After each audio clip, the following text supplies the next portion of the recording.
it's kind of the foundation that the Prophet Nuh built. He didn't write a lot of literature, but he left a lot of breadcrumbs that would lead us to the information that we need. Right on the back of the 101s, he says to propagate the faith of Muhammad. So we know where the faith of Muhammad is written. It's written in the Holy Quran of Mecca. So that's a book that was intended for us to understand at some point. So it was basically a trail that was going to lead us back to our divine creed all the way.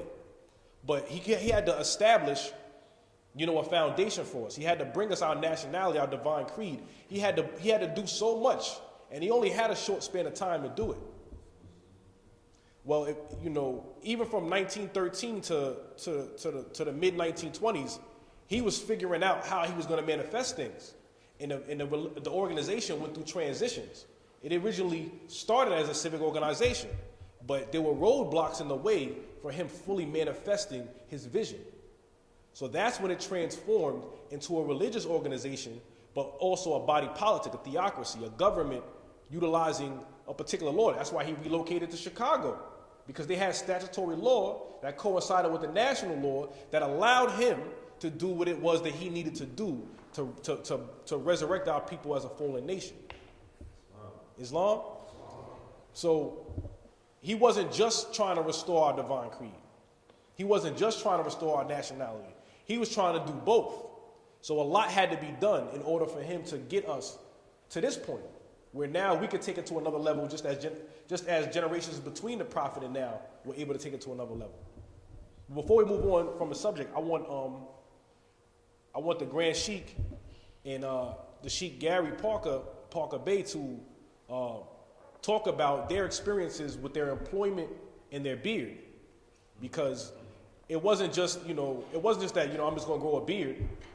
They had resistance from their particular profession that precluded them from growing a beard, and their faith was tested. So I want them to actually give a little bit of testimony on that before I move forward. Islam? Islam. Well, at the time, for my beard situation, we didn't have the temple here yet, and I wasn't that adept in writing. I didn't really know the language to put in, so it was a sheikh by the name of Sheikh Shatiq L. He was here when we had the unity meeting with the Black Feds. He actually wrote my letter for me, or whatever, about the facial hair, because at my job, they wasn't stressing it, and then they came out, they started stressing, yo, you gotta get they shook down my whole job, anybody got facial hair, they gotta cut it off and everything. So, I was like, oh, well, I'm a Muslim, I can keep mine. But I didn't know how to formulate the right language, because I wasn't on that level at the time. So I was calling certain Moors, they were basically not helping me. And then Sheikh Satiq was like, yo, I'll write your letter, Moors, no problem.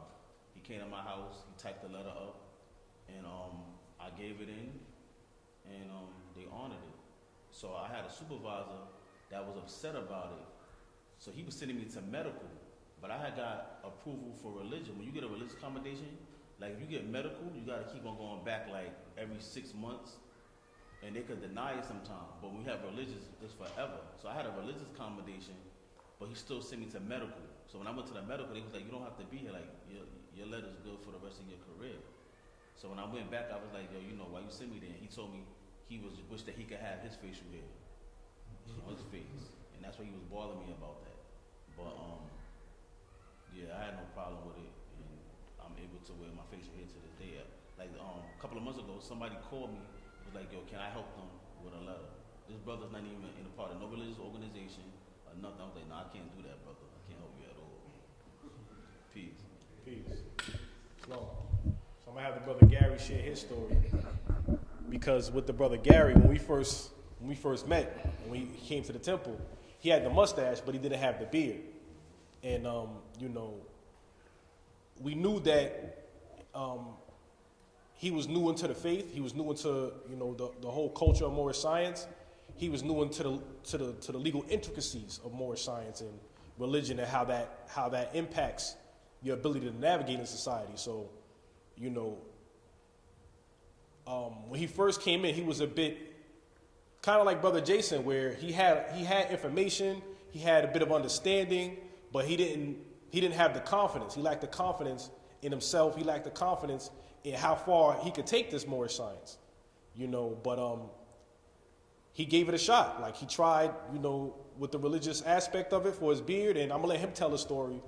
But I'm just gonna say this part that, me and the Grand Sheik, we always joke, like when a Moor comes into the confidence of himself, that he has the knowledge and the confidence in the knowledge, because of Brother Gary and his growth and development, we say that he grew his beard.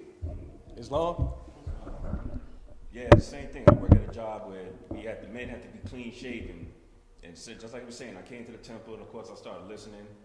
And of course, some of the things we started looking up, that's like how I went over Leviticus 19. I'm like, yeah, that's right. And listening and studying, so I built my confidence. Before I even handed in the letter, I started growing my beard. To the supervisor, they look at me work like, yo, what's going on? Yeah, you can't do that. Yes, I can. They was like, nah, you can't do that. I was like, don't worry. Then I got a letter. And then when I handed it in, it's like, well, you have to wait till you get approved. I was like, I'm not shaving it. No, but you have to wait till you get approved. It's gonna get approved. I'm in the manager's office. He's like, yo, you can't do that. It's gonna get approved, man. Don't worry about it. And less than 2 weeks for my job, it takes people for months. They can't get nothing. In less than 2 weeks, and this is how I know how it worked out. I got approved on the prophet's birthday, but I wasn't there that day. So I came in the next day, and he was like, yo, you've been approved. I was like, I told you I was going to get approved. Everybody else was like, yo, what's going on? How you get that? I tried to tell him, man, this is part of our creed, man. It's part of our ancient culture to grow a beard. And just like I said, once you kind of like, you get that power like Samson, like it's like knowledge, whatever. That's not just in the head, but in knowledge. That's when you get that power, you get that strength. It's like, yo, it can't be stopped. Islam. So I thought that was important to share, and I'm going to segue into this. Again, as I referenced, the prophets originally established that as a civic organization. But as a civic organization, you would not be able to utilize the First Amendment of religious freedom. And what both of the brothers' stories have in common in dealing with the law is that you have a right to your religion. They can't make no law that abridges your religious freedoms. So, and you see Brother Gary's beard. His beard was big. Yeah, he got the biggest and best beard here, man. And he was on the job with a really big beard. And all these other brothers. Sean Mack is coming along though, To this day, like I go around from different buildings. When I walk in, everybody looking at me like, yo, it's not normal. That's why I purposely have my ID out. Like I see them look at my face, then they look down my ID. It's like, okay, but they're still walking away. And it got to the point that people knew my name who I never even met before. So I'm just walking down the hall, doing my thing, whatever. Parker Bay. Like, yeah. Islam, Muhammad had his hand. Yeah, wait, before I'm gonna get you right now, Brother Muhammad. But what about your ID made people at ease about the beard? Oh, I had that bay on it. I had the bay on it, and plus the picture I had it with the beard on there too, and plus I had the bay. I had all that done ASAP. What about the feds? No, my job ID, I don't have the feds on, but Okay. the license, I had the feds on. The job ID, because we wear uniform, I just had it wrapped up. Islam. Oh, you had a turban on. Yeah, well, at the time I had like a brown hat, look like a turban. Okay. Islam. Islam. Brother Muhammad, you had something you wanted to say?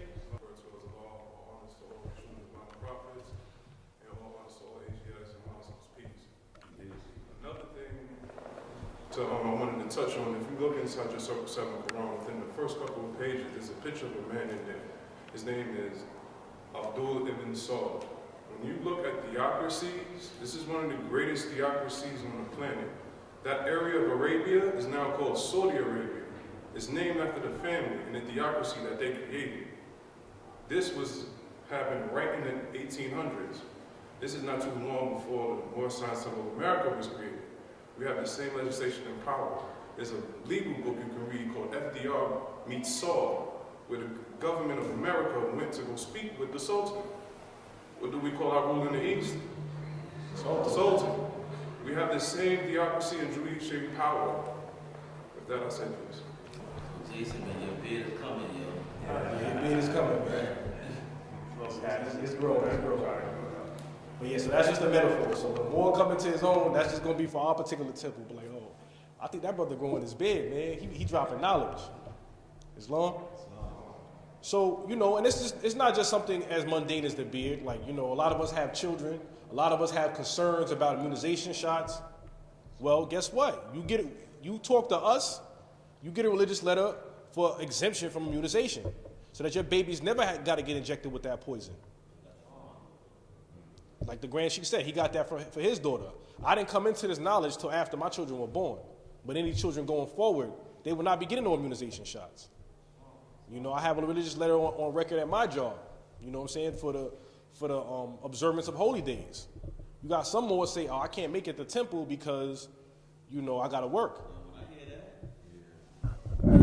yeah, it's long. When I hear that, man, I just look at them more crazy. Like, really? You got to work? Like, you're not even dealing with your creed at all. It's long.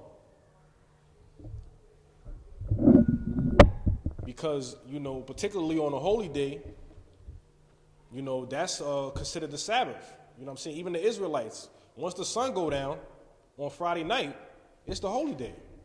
But you should be home at a decent time because we did have our holy day meetings.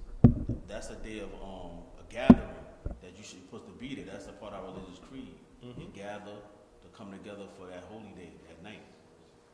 It's long. So if you be like, I gotta work that night, and you put I think that's one of the main issues with Moors. We're not really dealing with like Islamic principles.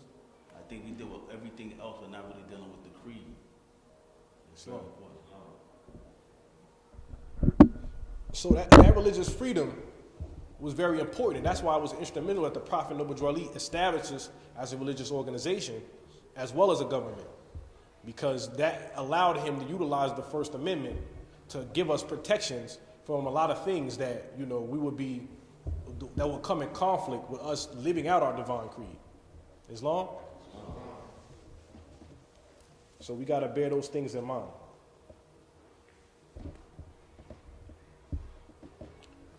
All right, so I'm going to continue. I know this is just from one sentence. We was able to have this type of dialogue from one sentence that I read in this brother's work. And I don't know how many pages this thing is. I don't plan to ever get through this whole thing with you, Moors, but I could definitely download the PDF and shoot it to emails. I may even, you know, if I'm feeling generous, I may even throw it on the Facebook. I don't know. It's no secrets in this thing. You just read the Moorish literature and you come to this pretty much similar conclusions or the same conclusions as this European did. So he states, ignorance followed of the glories of Moorish civilization and of Moorish identity generally. Drew Ali claims to have been prepared by Allah as a prophet with the mission of alerting the sleeping Moorish nation to their true identity and aiding them in a communal process of uplift back into knowledge of and responsibility action rooted in that identity.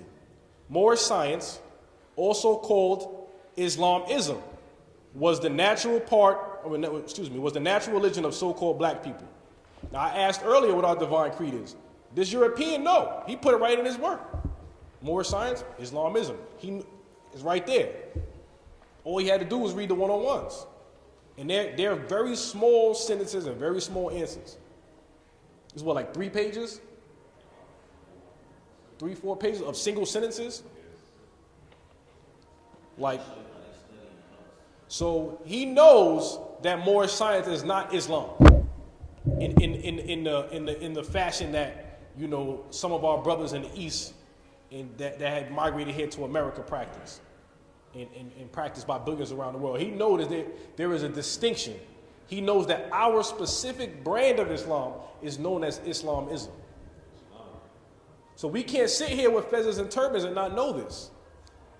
We're not afforded that luxury when we see the suffering that's plaguing us as a people. Because we're the ones that got to go out there and teach this.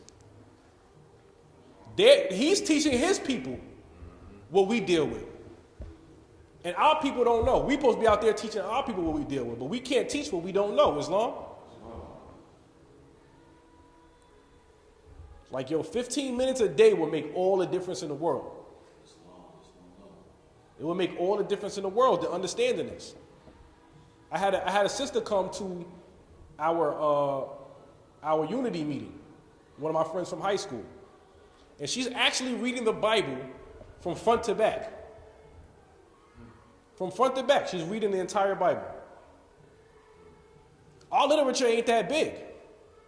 And this sister, she's a college student. She's a mother of children. Single mother of children. She worked. A lot of the problems we all have, a lot of issues we all have on a daily basis, she has, and she's reading the Bible from front to back. And we can't read these simple pamphlets. You remember at the Hebrew temple how the brothers was debating the Torah with each other? Yeah. Like, it was another brother came from another Israelite group, and how they just battled each other with the Torah. And me and Gary was looking like, wow, like, our Moorish Quran is a pamphlet. And they able to memorize and know their book, well, our book too, but in detail like that. But we don't study in this to be able to, have a conversation going, conversing back and forth on. Matching up with what was going on in history at that time. It was going at it. It was getting heated for after a while. They was like, all right. They kind of left it alone, whatever. But they was going at it. Like I said, we all seen the Old Testament, how thick that is. People claim to know that, but they know that. But like I said, our pamphlet, we got to know this. Because this is a part of our understanding, our teachings. If we can't have the European, you step into their world or whatever, and then they're going to school us on our book. Can't have that. Islam? And at this point, in the current state of the Moorish world, the Moorish community, these Europeans would school us on Moorish science. I've seen a few Europeans on Facebook and social media bearing the titles of El Bey, quoting the Prophet Noble Jew Ali. But they only quote, they avoid chapter 48, verse 6. What am I talking about, Moors? You see, it shouldn't be no blank stares. You should automatically know what 48:6 is. Can I get that more? But see, if you don't know what verse 48:6 says in the Moorish Quran, then you don't know what's wrong with a European bearing the title of El Bey. You don't know what's wrong with a European claiming that they're Moorish American.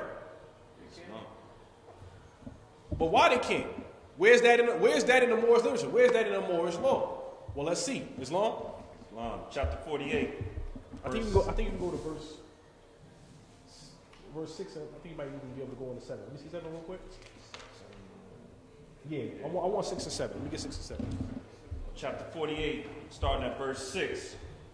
We, as a clean and pure nation, descended from the inhabitants of Africa, do not desire to amalgamate or marry into the families of the pale-skinned nations of Europe. Islam, wait, stop right there. What does amalgamate mean? Mix.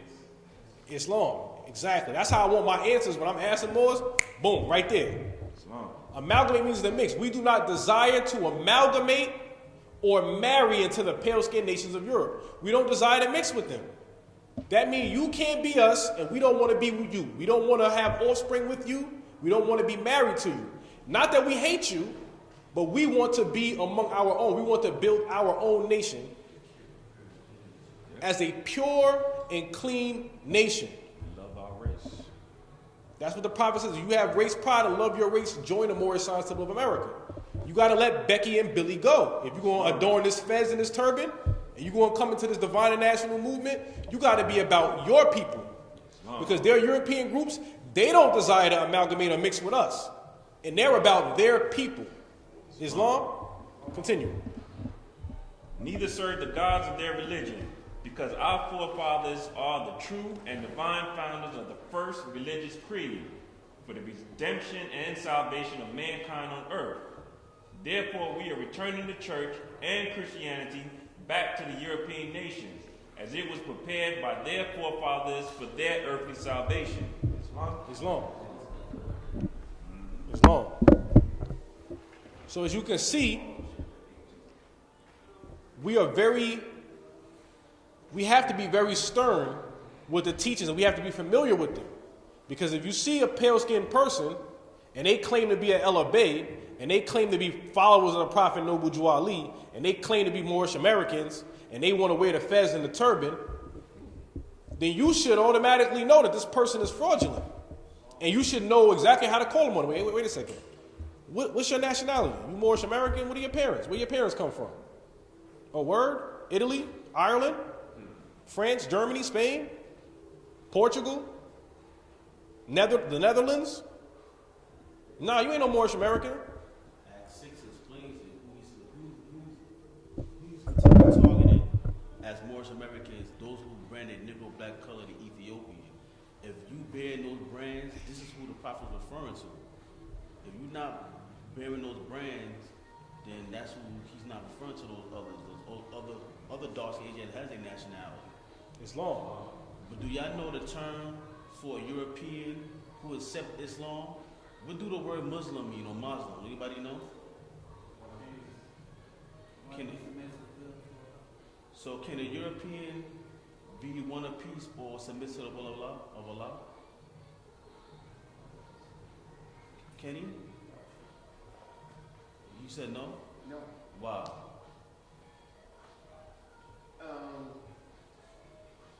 Their history dictates otherwise. So the whole European race can never be Muslim or Muslim.